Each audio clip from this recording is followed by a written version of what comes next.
Amigos de Impacto Venezuela, bienvenidos a otra emisión de Impacto Venezuela, en esta oportunidad cara a cara. Hoy pues vamos a estar analizando un poco lo que es las perspectivas políticas para el año 2024 en toda esta coyuntura pues que se ha presentado en el año 2023 con lo que es la primaria opositora, evidentemente todo lo que es la Corte Penal Internacional, la Corte Internacional de Justicia ahora con el laudo arbitral entre Guyana y Venezuela. Todo esto hace un conglomerado pues de elementos que van a marcar la pauta para el año 2024 y por ello nosotros vamos a conversar el día de hoy con Nigmer Evans, politólogo, en este caso también dirigente de MDI, a quien le doy las gracias por recibirnos. Dale, gracias, Nigmer, Johan. gracias por recibirnos nuevamente aquí en la casa. Nigmer, bueno, como mencionaba, pues son muchos elementos que seguramente nos vamos a quedar cortos en el tiempo para conversar, pero quisiera pues que resumieras de manera muy concreta lo que ha sido este año 2023 en materia política. Pues ha hecho seguimiento a todo lo que ha sucedido. La atención estuvo durante la mayor parte del año en lo que fue la primaria de la oposición, con esta victoria bastante amplia de María Corina Machado en frente a otros candidatos que participaron allí. Sin embargo, prácticamente horas después que se produce esa victoria de María Corina Machado, pues surgen muchas cosas en Venezuela. Tema Guyana, tema Corte Penal Internacional, violaciones de derechos humanos, presuntos crímenes de lesa humanidad, pues que han acaparado la atención. ¿Cómo cierra este año 2023 en torno a todos estos elementos políticos, ¿no? La posibilidad del mantenimiento de la autocracia entró en una fase extremadamente crítica en el 2023 y está a las puertas de la posibilidad del destrabe de esa fase crítica en el 2024, en un umbral que se abre muy pequeño, pero un umbral que en los últimos años no se había visto, de la posibilidad de que haya una fase de apertura democrática en Venezuela como consecuencia de la presión que se genera por la necesidad de que haya unas elecciones libres y democráticas que no solamente son consecuencia de la presión internacional, sino que ahora también responden a una estrategia de sectores dentro del país a que efectivamente se plieguen al tema electoral democrático, y esto dé como resultado el hecho de que se acelere un proceso para el 2024 bastante complejo, pero con la posibilidad de que ahora sí se pueda inclinar la balanza en el lado contrario al que siempre se ha inclinado durante todo este tiempo. A ver, te lo desarrollo brevemente de la siguiente manera. En el 2023 se profundizó la autocracia. Hubo profundización de la violación de derechos humanos en Venezuela. Se practicó la puerta giratoria de los presos políticos. Entraron y salieron. Pero también el gobierno mostró debilidades. Mostró la debilidad de haber tenido que permitir la primaria aún a pesar de que no quería y que estábamos todos advertidos de que no iba a suceder. Se iba a judicializar la primaria, estaba lista la judicialización de la primaria una semana antes y sin embargo tuvieron que acceder producto de la firma del Acuerdo de Barbados, que también fue un proceso acelerado de negociación y de supervivencia de un sector, de una casta de la conducción política de un sector de la oposición y el gobierno, que trataron de hacer el mayor esfuerzo para pasarle por encima a un fenómeno emergente encarnado en este momento en María Corina Machado, en el caso de ese sector de la oposición venezolana, y en torno además a una serie de personajes con posiciones ambiguas, quizás pagados en parte por el gobierno, otros que por convicción en verdad siempre están manejándose en los términos de ambigüedad, que han tratado de rodear y de cercar la posibilidad de que la gente tome sus propias decisiones, pero la verdad es que la gente, en el caso de la primaria, tomó una decisión. Son 2.3 millones de personas que votaron por María Corina Machado, aunque han tratado de simular la cifra, decir que no es, le han pagado un poco de gente. Bueno, creo que tú estuviste ese día en la calle, yo también estuve ese día en la calle. Es imposible para la gente que estuvimos en la calle que nos caigan a coba. Ahí hubo gente. Ahora, por supuesto que hace falta mucho más. Para un proceso electoral, para una victoria de un proceso electoral aplastante, algunos analistas hablan de 7.5 millones, yo hablo de 10 millones de votos, ¿no? Y no los 10 millones de Chávez, sino los 10 millones de ahora del 2024, ¿no? ¿Por qué? Porque hay que multiplicar por 4, en el caso de María Corina, si ella es al final la candidata inscrita por parte del sector de la oposición, que tiene legitimidad en este momento, porque hay otra oposición que no ha ido a primarias, que quizás representa un sector mucho más pequeño, pero que también tiene propuestas y que está tratando y va a tratar de articular cosas. Y hay otro sector de unos opositores ambiguos, estos que estamos hablando, que están tratando de pescar en río revuelto, y hay otros sectores dentro de ese 75% de los 10 millones que necesitamos que todavía no están definidos. Y hay sectores incluso del ex-chavismo, de la izquierda, del centro, que no se encuentran, no se encuentran en ninguno de estos polos y que también están buscando su propio espacio, su propio tiempo. De hecho, en próximos días vamos a ver el lanzamiento de una nueva plataforma en ese sentido, que se denomina Consenso, y vamos a ver un mapa un poco más denso y complejo, pero que tiene un criterio extraordinario de referencia hacia el 2024, que es que hoy, a diferencia de muchos otros años, los actores están comprendiendo que sea como sea, deben unificarse porque la gente ya les dio el mandato. Incluso los que no participaron en la primaria, el mandato es unifíquense, y además unifíquense de manera aplastante, porque si no la gente es la que los va a aplastar. En la primaria aplastaron al G4. Para muchos, digamos, todo este sistema que ha consolidado Nicolás Maduro con autocracia, totalitarismo y todas aquellas términos con que se le identifica este sistema, dicen, bueno, la vía no es electoral, la vía debe ser otros mecanismos que ya se han intentado, incluso promovidos por la propia oposición o ese sector de la oposición. Pero este mecanismo de elecciones está hasta el momento acordado en esta instancia de Barbados, ¿no?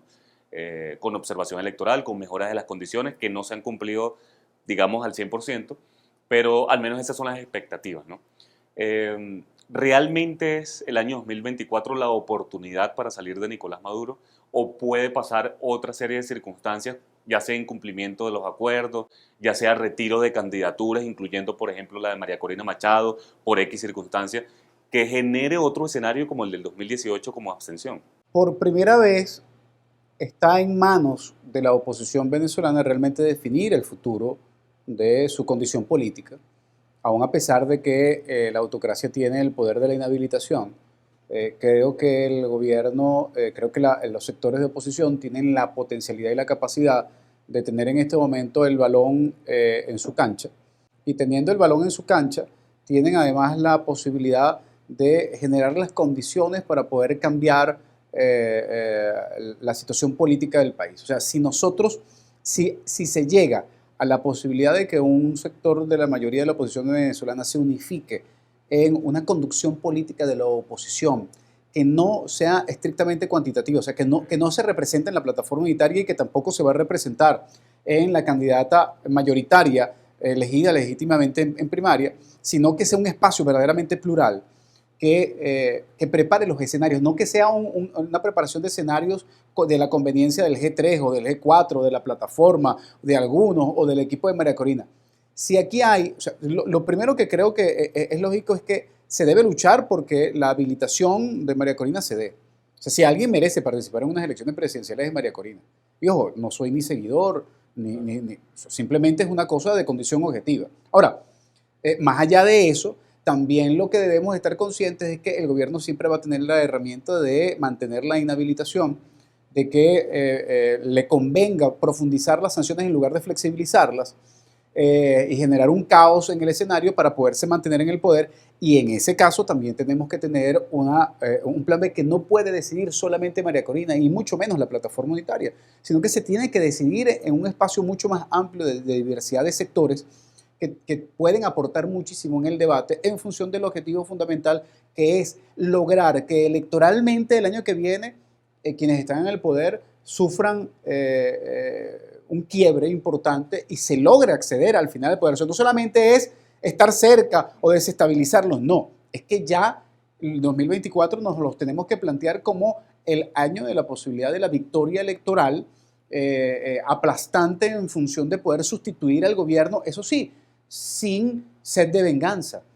Porque debemos recordar que la única manera de generar la gobernabilidad y la gobernanza para el año que viene es incorporando a aquellos que no han cometido delito de lesa humanidad en la vida democrática. Bueno, fíjate que mencionas ese tema de la gobernabilidad y precisamente el motivo de la entrevista del día de hoy es ese escenario de continuidad administrativa o transición, ¿no?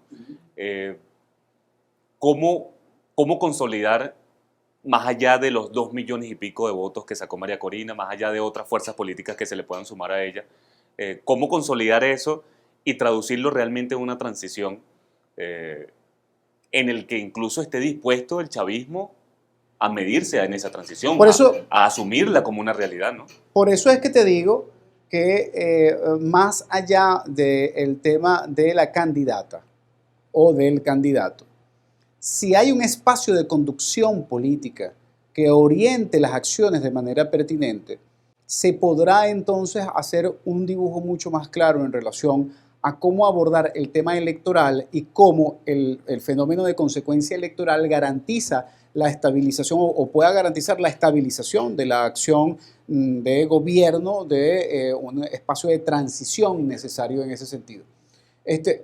O sea, no hay nada escrito en este momento en piedra. Lo que sí está, lo único que podemos hacer como lectura que está escrito con sangre es el compromiso del pueblo venezolano de cambiar y la necesidad de que sea por una vía pacífica o por lo menos no violenta. Es el otro deseo que tiene el pueblo venezolano. ¿Cuál es la diferencia de 2013 a 2024 en ese año electoral? Ignoramos y me paso por alto 2018 porque hubo un llamado a la abstención, no hubo condiciones, pero es un escenario que se puede repetir. O sea, en temas de realmente una consolidación de una unidad en torno a un candidato que independientemente que sea María Corina Machado, la diferencia sustancial del año 2013, donde se midió Enrique Capriles Radonsky, al año 2024, independientemente que se consolide la candidatura de María Corina. Lo primero que tenemos que dejar claro es que la abstención, el abstencionismo como doctrina es una cosa absurda. Ahora, la herramienta de la abstención se puede aplicar eventualmente. El mismo Chávez lo dijo, lo hizo en algún momento. Por ahora, por ninguno, llegó a llamar a una campaña electoral, una campaña de no participación. Es una herramienta legítima, pero en este momento impertinente, ¿no? Como quizás también lo fue en el 2018. Sin embargo, creo que en la analogía entre el 2013 y el 2024 hay una realidad que nos atraviesa, que es que veníamos en el 2013 de un liderazgo mesiánico y veníamos además de una condición económica relativamente floreciente, estable, mal sembrada, floreciente, mal sembrada, que ya iba inmediatamente en declive, y hoy las 7 plagas nos han caído. O sea, hoy no hay posibilidad de que haya un venezolano que sienta la posibilidad de que quien está en el poder pueda garantizar generar la resolución de los problemas que hoy existen en Venezuela, y por eso han optado por la última carta que tenía Chávez en su planificación de preservación, de búsqueda de preservación de legitimidad para el poder, que es el tema del Esequibo. O sea, hoy se está jugando la última carta del escenario que les dejó Chávez, porque ya llegaron al momento más extremo en función de no poder generar ningún tipo de recuperación de legitimidad posible, al menos que no sea exaltada por el nacionalismo. Ahí quería llegar, Nickmer, menos mal que lo mencionas, el tema del Esequibo, porque para muchos este escenario, incluso este conflicto que están generando, que se está generando ya sea de parte de Guyana, ya sea de parte del gobierno de Nicolás Maduro, ambas partes tienen una responsabilidad importante allí, pero para muchos es un indicio de que la elección presidencial pueda postergarse. ¿Por qué? Por un escenario pues, sobrevenido, una emergencia, por supuesto, por algún tipo de conflicto. Ese escenario, ¿se le puede dar alguna ponderación? ¿Se puede valorar como posible en este momento? ¿Crees que pueda generarse ese escenario donde 2024 no va a ser una elección presidencial? El gobierno de Maduro, si se ha caracterizado por algo, es por su inteligencia en la elaboración de escenarios preventivos ante cualquier circunstancia. Además, también le ha tocado algo de suerte. La pandemia fue un fenómeno de suerte para él. Él lo supo manejar muy bien. Pero yo no subestimo a Maduro. Maduro es el reflejo del peor de los gobiernos, pero el más brillante político para la preservación del poder. O sea, incluso a Chávez le dieron un golpe, a Maduro no le han dado un golpe. Lo que intentaron fue lanzar unos drones, ¿no? Una cosa distinta, pero golpe no hubo. Entonces, con base en el respeto que hay que tenerle al adversario que está en el poder en este momento, para otros enemigos, para mí es un adversario político, la posibilidad de que estos puedan tener la capacidad de manejar escenarios que conduzcan a la consolidación de un proceso de autocracia definitiva, o sea, la consolidación de una dictadura, es un escenario factible. O sea, ellos hasta ahora se han sostenido en la tesis chavista de la legitimación en el poder, con base incluso en la posibilidad de la manipulación del sistema electoral en función de poder lograr esa preservación del mantenimiento del poder por distintas vías, pero siempre a través de esas neodictaduras o autocracias del siglo XXI que se blindan, que se disfrazan, que se tratan de legitimar. Bueno, incluso en Cuba hay elecciones. El tema es que es una elección con un partido único. Entonces, las autocracias más fuertes del mundo necesitan bañarse o aparentar bañarse de pueblo en algún momento. Ahora, es decir, con base a eso que tú estás mencionando, en el 2024, si se da ese escenario, ¿es la consolidación real de una dictadura en Venezuela? Si nosotros vamos a unas elecciones sin condiciones electorales, generando la profundización de inhabilitaciones y de delitos de lesa humanidad, estoy absolutamente convencido de que ya entraríamos en una etapa pública de una dictadura en Venezuela. ¿No habría otra forma de llamarlo? No hay otra manera. Ahora, sin embargo, creo que las condiciones no están dadas para que ellos, porque lo que sí hay que entender es que están en su momento más débil. Ahí quería atajar, ya para ir finalizando, Ningmer, quiero que englobes esa idea del momento más débil con lo que es la presión internacional. Corte Internacional de Justicia por tema Guyana, Corte Penal Internacional por violaciones de derechos humanos, Estados Unidos, evidentemente con otras fuerzas como la Unión Europea también empujando para que haya una transición en Venezuela.